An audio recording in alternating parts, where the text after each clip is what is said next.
I hope so. Oh, my computer is saying that we're not. Okay, we are. All right, so tonight we're going to talk about start building your real estate portfolio. Hey, beautiful bosses. My name is Tashana Nicole. I'm the owner of Pumps and Profit, and we have been doing a series for the past 4 weeks with showing you how a little bit more about the real estate industry. Now we're going to move into helping you build that real estate portfolio. So if you have any questions, you already know, drop it in the chat.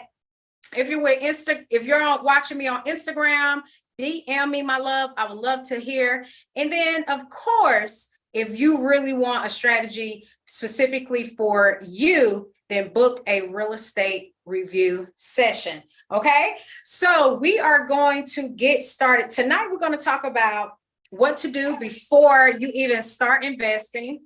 You hear my little man in the back. The second thing we're going to talk about is the 3 popular methods to start building your portfolio, your real estate portfolio, and how you can get started today. We're figuring out how you can build your real estate portfolio. So I'm excited about this series. So it's going to be a 3-part series in building your real estate portfolio.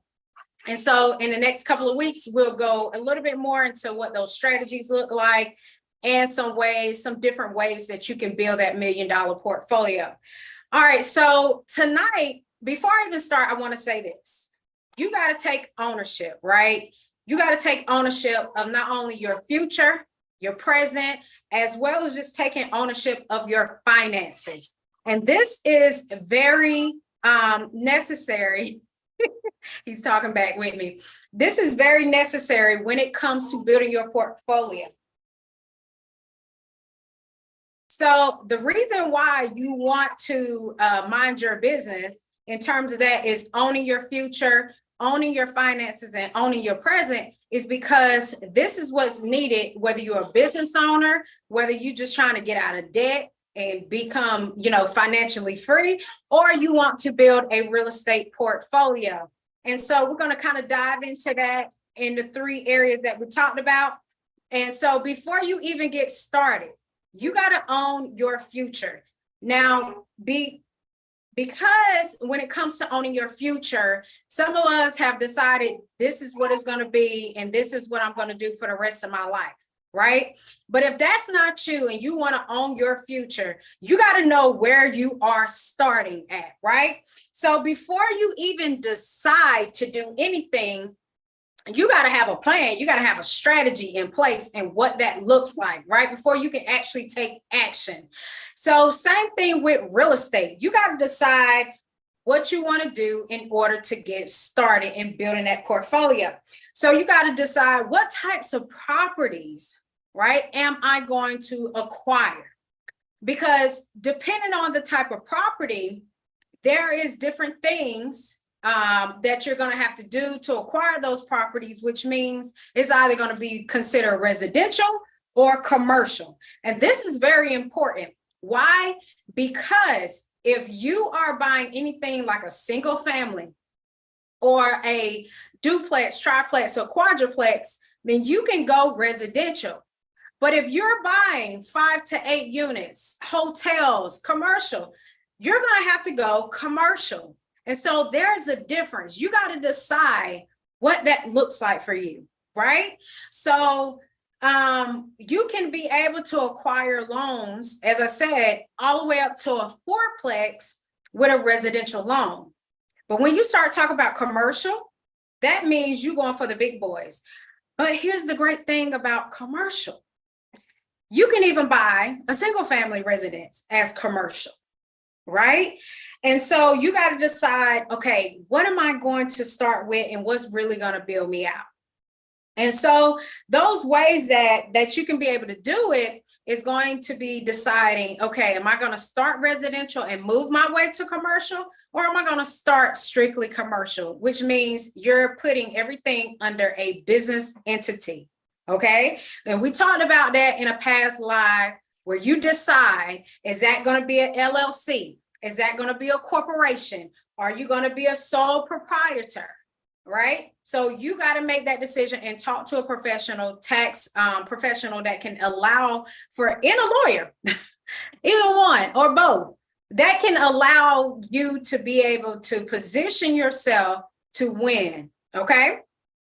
So usually you see a lot of individuals start an LLC. Why? Because that allows for you to have pass through income and or expenses, right? So if you go net profit, if you think about it, if you lose money, that's money. I'm not going to touch too much on this, but let's say, you happen to lose money that month, it can allow for your tax bill to be lower, but you don't want, there's some things that you just don't want to take off or write everything off, because you will get audited, honey. Trust me, they will audit you. But usually you'll see individuals start an LLC when it comes to real estate, because they're able to put that on their personal tax returns as a Schedule C, and it shows as income and or a net deficit profit, right? So corporation, you usually double tax because you got your corporation, then you got dividends. So now you're getting taxed on both of those, and then you might want to hire yourself. So it's talk to a professional. All right. If that's a way that you want to go and you really want to take your business seriously. But if you're just starting out, you can start with yourself. All right. And you can put that still on your income taxes. But of course, you want to be protected. And so usually individuals would do an LLC. But you got to decide, right, the type of properties. And this is where owning your future comes in, because you have to make the decision where you want to start. And you may say, I don't know where to start, right? So if you want to start single family residences, that means it's a detached or an attached building. That's where a single family may live. Or if you have a basement or second apartment that's on that land, now you got, two families maybe living there, but usually is one family that's usually in that single family residence. If you want to do multifamily, there's a difference. You can go up to 4 units when you're doing residential. Now 5+, now you're talking commercial. All right. And the reason why they have it to where you can acquire up to a 4 unit, I don't make the laws. This has been in the laws for the longest, as long as I've been in real estate, right? But residential can allow for you, being able to get a residential loan can allow for you to kind of put your foot in the game if you want to get, a duplex, a triplex, or a quadruplex. You can still be able to get a residential loan, which means that you can use either your personal income or the rental income from that unit. And we talked about that in the previous episodes, where we talked about, using that rental income in order to allow for that to be the qualifying income for that loan. And so that's the DSCR program that we talked about, okay? Now, when it comes to commercial, don't feel scared about it. It's pretty much really still around the same process. You're still going to be the guarantor on that loan. But what happens is, even though your credit score is taken into account, which allows for them to know, how much you can qualify for, it goes to your business name, which means your business entity owns that property. And you're the guarantor, which means you are responsible for that loan. Okay. Your business is going to own it, but you are responsible for making sure that loan is paid as an individual. I like commercial because, as I said, even with the business, it protects you.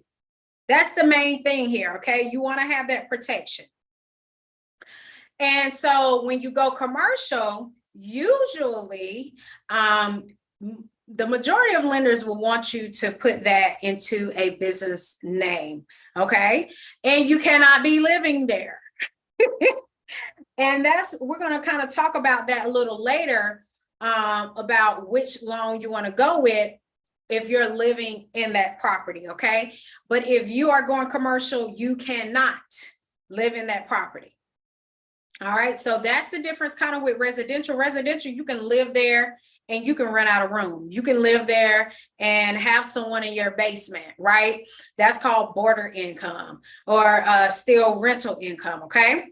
And that's where the deciding comes in as a boss, because I know you are a boss watching this, okay? You are a boss. So I know for you, you have to make the decision what that looks like for you, how you want to build that out. So the bigger the property, the more money or investors that you may have to bring in on that property. And we'll kind of dive into different ways of acquiring money in our part 3. Okay, so I'm not going to dive into that tonight. And here's the thing: when you own your future, you can start by acquiring properties under your personal name, right? And then switch it over to your business. But why not go ahead and get an LLC? It's very simple. Go to your Secretary of State, apply for your LLC, talk to a professional. Of course, I'm not a professional in that, I learned it in school, but there's people that do that all day, every day, right? But you can, and I'm just using LLC as an example, but you can be able to start your LLC and then be able to then get your EIN number. You go to irs.gov. That's free, okay? Your EIN, after you get your LLC, you get your EIN, and then boom, baby, you're ready to go. And I do want to throw this little tidbit in really quickly. I hope you pick up what I'm throwing down, okay?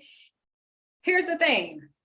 If you have a loan and you can go residential, even with your business name, when you're doing what is the DSCR loan, okay? So you do have the opportunity to go residential and still put that into your business name. There's just of course, some paperwork on the back end that we make sure that we have to show, hey, this property is going from this person's business, personal name to their business. So you still have that option to transition it. And let's say you already own the property through a refinance. Okay. So I'm gonna throw it one more time at you, catch it. You can acquire properties personally, and you can always refinance those properties that are now being rented out into your business name. Okay. So you got to own your future. How you get in is not how you have to end. Okay. Just get in the game. All right. So the next thing I want to talk to you about is really owning your money, right? And when you think about owning your money, this is taking ownership of generational wealth. Right? You don't have to just build your portfolio with real estate, right? That's the main thing that we're concentrating on. But that portfolio can consider real estate, you investing in businesses that allow you to acquire dividends. It can have stocks in it. It can be able to allow for you to have businesses. This is a portfolio where you have to make the decision today how this looks for you, how tomorrow looks for you. What do you want to leave behind for your family? That is you owning your money. Okay, so you got to decide what that looks like for you. So there's 3 popular ways that you can be able to own your money and acquire money either on a monthly basis and or in lump sums. So let's talk about it, right? The 2 primary ways that you're going to see money coming to you in real estate is cash flow or a lump sum, and or both. Okay, so let's talk about it. Cash flow. You're usually going to see cash flow come whenever you are renting a property, right? So every month that property is bringing you cash flow. I love cash flow properties. Why? Because it essentially replaces your income. Okay. Also with cash flow, the money you may put into a real estate investment right? So I was just having a talk with my mom today about something that I'm working on in terms of, real estate investors being able to invest in so they can acquire cash flow on a monthly basis, right? This is something that you can do with a rental property. If this is something that's more up your alley, like my mom, we're working on building out her wealth portfolio. She loves cash flow. So of course, that's going to be the main central theme of her wealth portfolio is cash flow. So you can be able to acquire that whether you are the investor of that property or you are the owner of that property to where now you're getting that cash flow coming in. Okay. And usually with that, there's two of the popular methods that's going to allow for you to have cash flow. That's going to be when you buy and hold, which means you acquire the property and you hold it and you rent it out. And then there's house hacking, which means you may live on the top floor and you rent out your basement, or vice versa. Or you may rent out a room. That's allowed for you to house hack where you still living in the home, but you're acquiring income from that property. All right, so those are usually the two main popular ways that you can be able to get cash flow.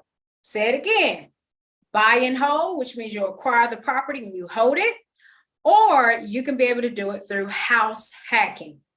All right, so that's essentially allowed for you to do that cash flow. Now, when it comes to lump sum, okay, usually what you'll see individuals do when it comes to acquiring lump sums from real estate is fix and flips, okay, and wholesaling, right? So I'm not going to go into those two, not going to go in depth, but I'm going to just tell you a little bit about what those are, okay? So fix and flip means that you acquire the property and you do renovations within the property and you put that property back on the market. And that means essentially you fix it and now you're flipping it to make some money. And usually with that, there's some good deals out there where you can replace your whole year income off one fix and flip, or allow for you to be able to get that lump sum so you can go and buy another property. All right. And what I like about fix and flips is, as I say, you can get a lump sum of money to go and either acquire a property that you can now rent out, or go and flip another property again and get more income.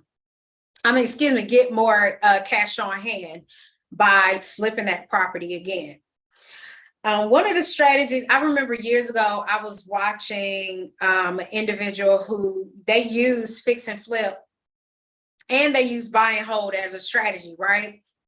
So they were saying how one of the things that you can, that they love about fix and flips is that they would do 3 fix and flips and make about this is net profit, $100,000, right?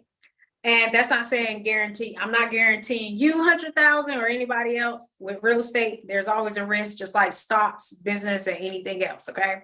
But they acquired these properties, they fixed it, flipped it, right? So they then had $100,000 in their account where they took that money and now bought another, a bigger property, I think like a multifamily property, and now they were able to cash flow, right? And so here is one of the ways that they were able to cash flow and lump sum off that property.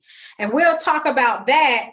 That particular method, we will not talk about it until next week. Okay, so I'm not going to go fully into this method, but I'm going to essentially tell you what it is. So they took the property, they rented it out, they renovated it, rented it out, and then refinanced it. So now they was cash flowing and they had a lump sum all in one. This is something that you can do when you're house hacking as well as buying, holding. Okay, and that's what they did. They fixed and flipped 3, and they bought buy and hold 1, and they was able to cash flow off of that. What I love about that is that you're able to acquire a lump sum of money and then use a portion of that to be able to qualify for certain loans, because now you have the reserves to be able to purchase that, right? And this is where owning your finances come in. Because if you understand how to count, like my millionaire mentor used to say, if you know how to count, you can make some money. If you do not know how to count, and I'm not talking about 1 + 1, I'm talking about being able to really count money. And that is accounting. If you know how money works, you can make money. Simple as that. Okay. You can print your own money. You know how it works. And so that's my whole goal here, is to show you that real estate, you can essentially print your own money.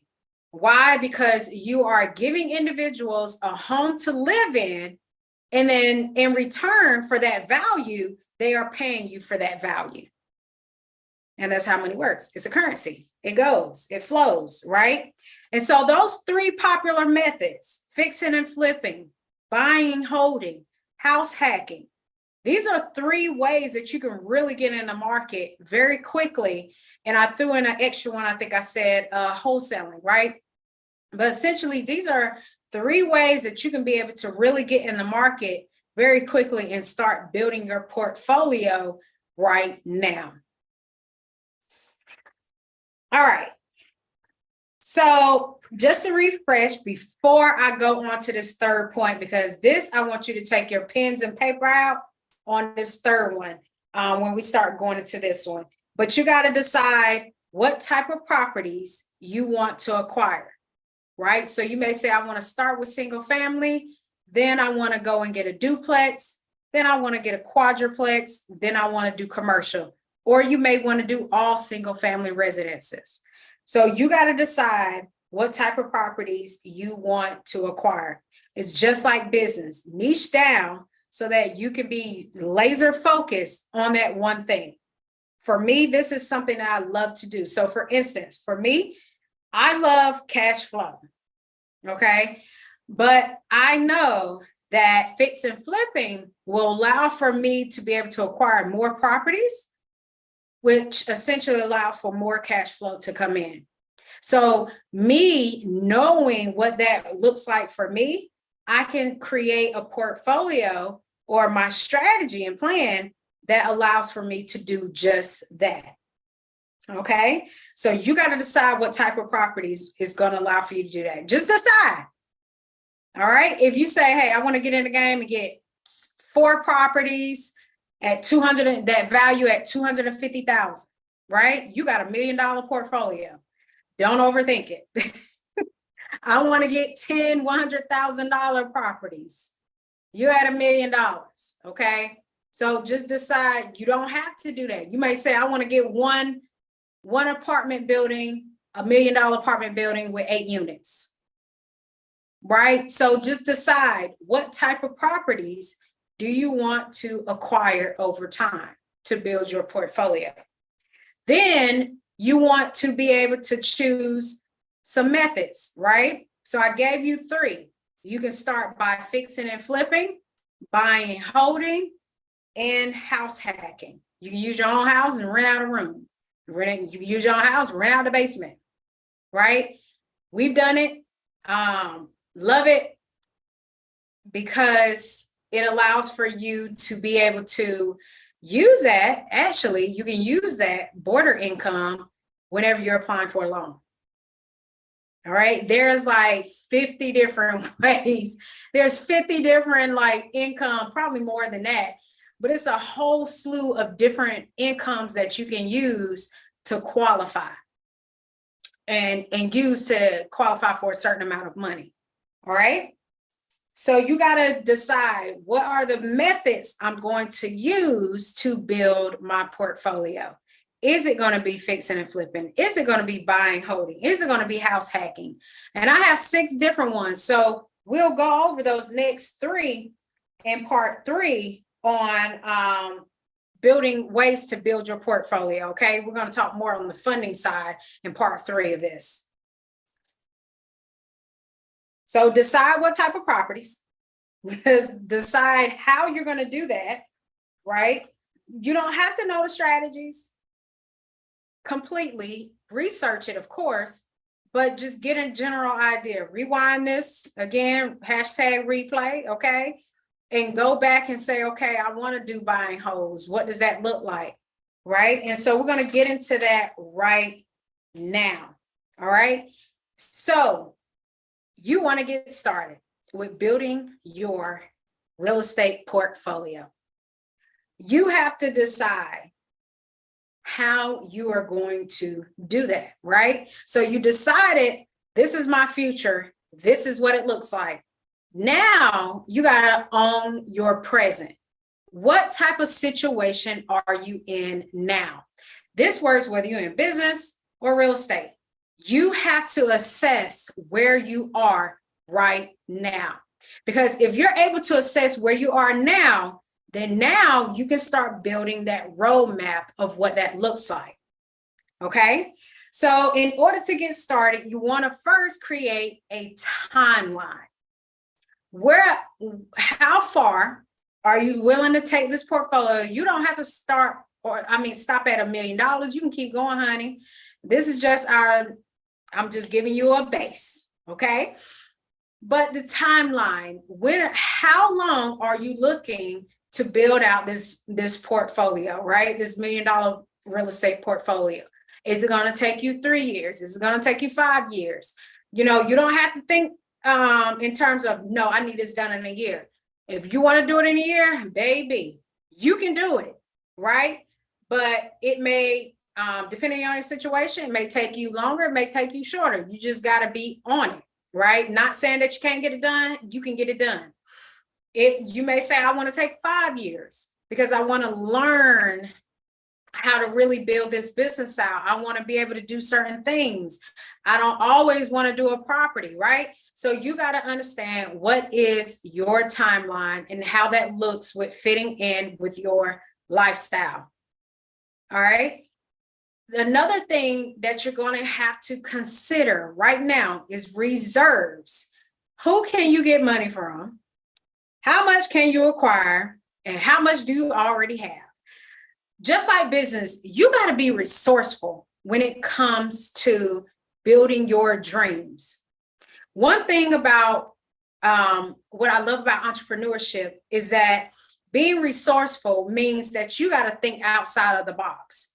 Every way is a good way, the way I see it. There's always a solution. There's always a way. I'm an optimistic person because I'm going to find a way. If I can't do it that way, fine. I'm going to find another way. It's just like math. There's so many different ways that you can solve a problem. Life and business and real estate is the same way. There's so many different ways. And you have to first, like I said, got to know where you at. And so this is where knowing how much you have, can you borrow it from somebody? Do you have access to it? Do you have a way to where you already can acquire a certain amount of capital for your down payment and your closing costs? So write that down. First, you should have your timeline at the top. I built my $1 million portfolio in 5 years. In 2028, I'm bringing in $10,000 a month, and I have $1 million portfolio that I'm now leaving for my family. Right? That's a timeline. That's your goal. Okay. Then resources, real reserves. Write down, okay, where can I get some money from? Okay. So you should have your timeline. I just gave you what you should say. Hey, I got my $1 million portfolio in 3 years. I acquired it in a year, whatever that looks like. Right. Then this is how I know I can go get some money. List as many as you can. I mean, as many as you can, right? Because as you're building this portfolio, you know that these are different touch points that you can go and acquire some money. And these individuals can be able to go in deals with you, They can be able to be a part of your company and y'all work together, just so many different ways. Or they could just be somebody that loaned it to you, you got to pay it back, right? So think about, how can I get my hands on some money? Now, disclaimer, if you go and start applying for credits, I would suggest working with a credit professional, because in real estate, one of the things we talked about it, I think in episode 2 or 1, I can't remember, go back. But we talked about credit. I think it was in the first episode.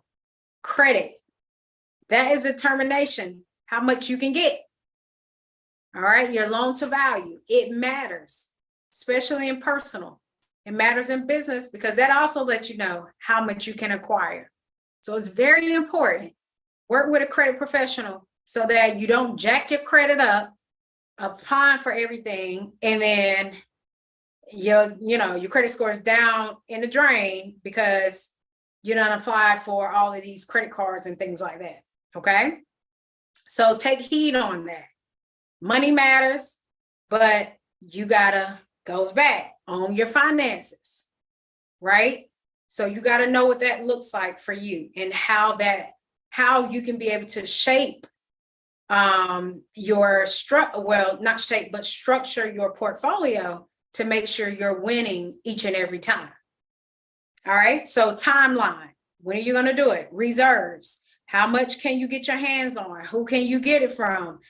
Do you already have it? What's some ways besides pulling credit that you can get that money? Okay.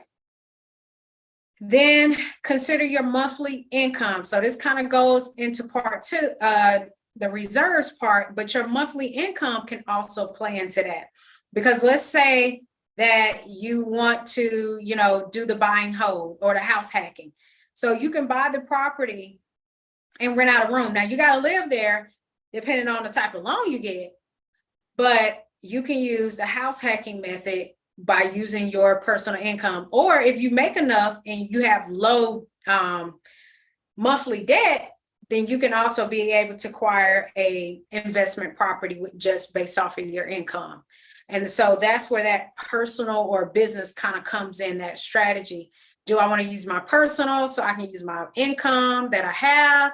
Or do I want to build my monthly income in terms of being able to save it so I can get money? That matters, right? So you got to understand, if you don't want to use your monthly income, then there's going to be creative ways that you can get access to reserves and be able to use certain products to where you don't have to necessarily use your monthly income. But take into account, do you make enough to be able to acquire another property or your first property? Before I move on, I want to say this. Every year as a loan officer, you have to take continuing education classes, right?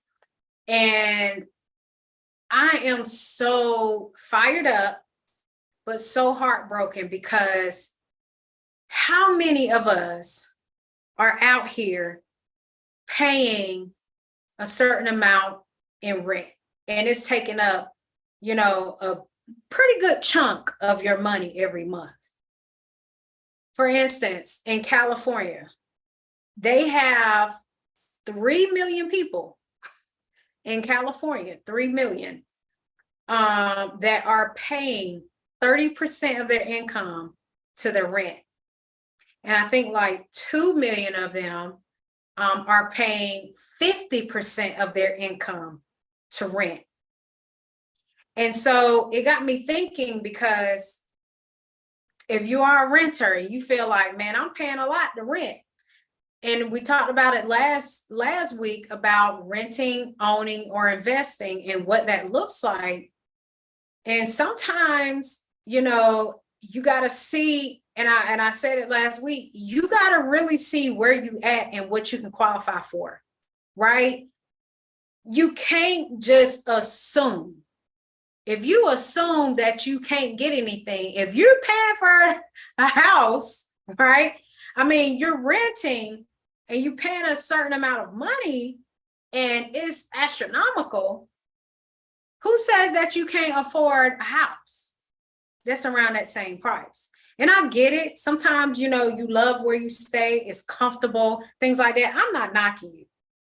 But my thing is, if you're paying 50% of your income to rent or 30% of your income to rent, there's programs out there that will allow for you to do affordable housing, which is 30% of your income for that home. So knowing where you stand is going to matter, because I don't want, if you are a renter right now, like I said, I don't knock you if that's your choice at all. I don't. And to see those statistics that, first of all, 3 million people, we having a 3 million housing crisis where ain't nobody got nowhere to live, right? 3 million deficit of homes that people have nowhere to live. And so the obvious choice is that they're renting. And that rent, because you may be paying just as much to rent, who says you couldn't afford that in a home? Have you ever tried to apply? Have you ever talked to someone? So seeing that lets me know two things. People don't mind renting, which means, honey, you can acquire some houses and get it rented out. But also the individual that want to buy, you now have the opportunity to put yourself in position to be that landlord or that property manager, okay? It makes some money for people that just rather rent. So I thought that was interesting that, and that was just California. I know this is happening nationwide. I know it is. And there's people that, like I said, they just rather rent because of the flexibility. No problem at all, buddy. No problem at all. All right. And so that brings me to my fourth one, right? So we said timeline, reserves, monthly income. And now let's talk about rental versus lump sums. And we kind of talked about this because this is cash flow versus lump sum. So we know lump sum, you can usually do fix and flips with that. You can do buy and hold where you're getting cash flow and lump sum. You can do house hacking where you get cash flow and lump sum. But when you're thinking about renting and getting that rental income, right? You also got to decide, if you decide to go the cash flow route, are you going to be the property manager, or are you going to hire a property managing company? Sometimes this can be 15-20% of your profits, right? So that's something you got to factor in. And not saying that, but you don't want to be where you ain't making no money, okay? So you got to factor those things in. You got to decide, okay, if I decide I want to do mainly cash flow and I'm going to hold these properties, am I going to be the property manager, or I'm going to hire somebody, right? So you got to make that decision. When you own your present, when you own your future, and you own your finances, you can be able to create that roadmap. But you first got to know not only where you want to head to, but you also got to know where you're going to start. Because when you know those two, now you can create your roadmap of how you're going to get from point A to point B. All right, so that may be, I'm going to do mainly single family residences. I want to have some duplexes where I have multiple individuals renting out my units. I want to go straight commercial, and I'm going to have a property manager manage it because I just want to see the checks every month. Right? So if you know what that is, as I said before, you can be laser focused on exactly doing that, because you know what you want, and you want to know, and you know how you're going to get there. So now it's about creating that strategy of how you're going to do each of those, which is why I said you got to start from where you are. Because when you know what that is, then you know how you can maneuver. Is it going to be less money for me to do a fix and flip? Or is it going to be less money for me to buy a unit and rent it out? Is it going to be less money is it going to be more beneficial for me if I partner with somebody? Or is it going to be more beneficial for me to get somebody I can get a lump sum from and I can acquire this property, refinance, and cash them out? So as I said, there's so many different ways that you can really be able to build this portfolio, but it's up to you what that looks like. So decide what the end game looks like. Decide and write down your timeline, your reserves. Do I have the income? Do I want to rent or do I want to just keep getting this money? And when you decide that, now you can move forward. What's the first step I'm going to do? Because I know what the future looks like. I know where I'm headed. But what does this first step looks like for me? Once I do that, now let me do the next step. Don't overwhelm yourself trying to think of every little step on the way. You have an idea. Now it's time to execute. You can go get that money, honey. If you really wanted to get the money, you know how to get it. So go get it. You know what properties you've been looking at in your backyard that you know if you got that property, you know what you can rent it out for. Go get it. You got it. So go get it. All right, beautiful bosses. Next week, I am looking forward to it. We're going to dive more into what that $1 million portfolio looks like. And we're going to talk strategy next week, right? If you're going to acquire that single family, that multi-family, I cannot wait till next week. Make sure you join me and make sure you slay every day with style. All right, beautiful boss. Until tomorrow, I see you.